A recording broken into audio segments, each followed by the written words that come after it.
All right, let's get in a different place. No squeal. Dii1400.5. This is the new micro size 5 channel from Recoil Audio. Let's see the specs on it. It looks like just a 2 ohm stable on the 5th channel.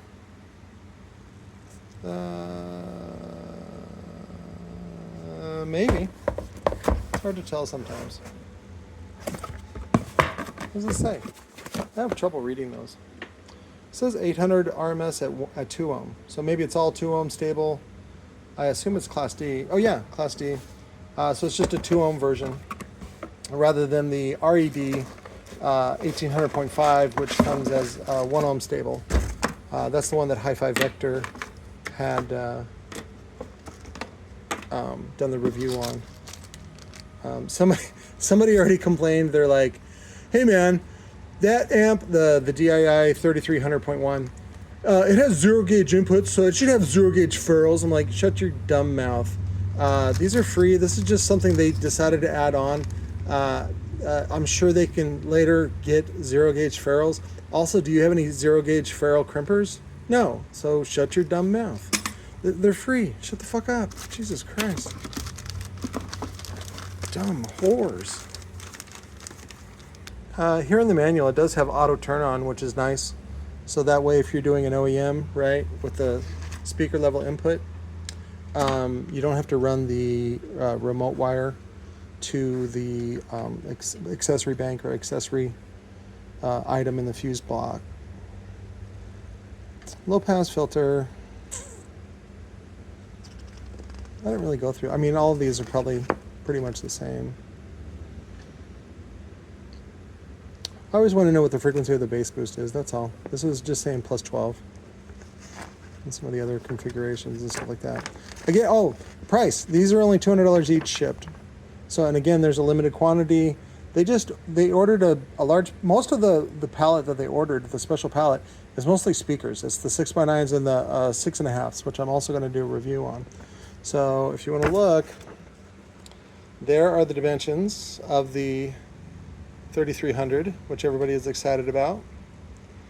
And then the 5 channel is there on the right. So, oh yeah, somebody was also asking about signal to noise. They're all going to be good, dude. 85 is fine. Anything above about 75 is good enough.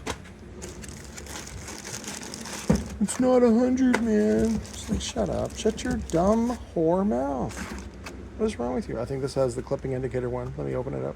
Yep, it's got the clipping indicator on it. So, these remind me a lot of the Rockford Marine amps. They also had a silver series, which I think were used for like dual purpose ATVs and stuff like that. Let me go grab the Torx real quick, and we will look at this little baby boy.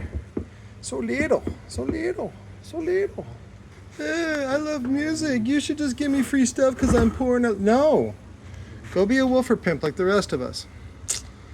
Channel 3 and 4, high pass, low pass. Same. Oh, so I guess it's a fixed. No. It's variable. Subsonic. No, just fixed bass boost. Again, I don't know what that is. I like that they have clipping indicators on here, so while you're setting it, you can tell if it's clipping or not. And then, of course, also at the remote, that's also nice. Alex here, and he's doing yard work, and so I had to go yell at him real quick. This is it. Channel 1, 2, 3, 4.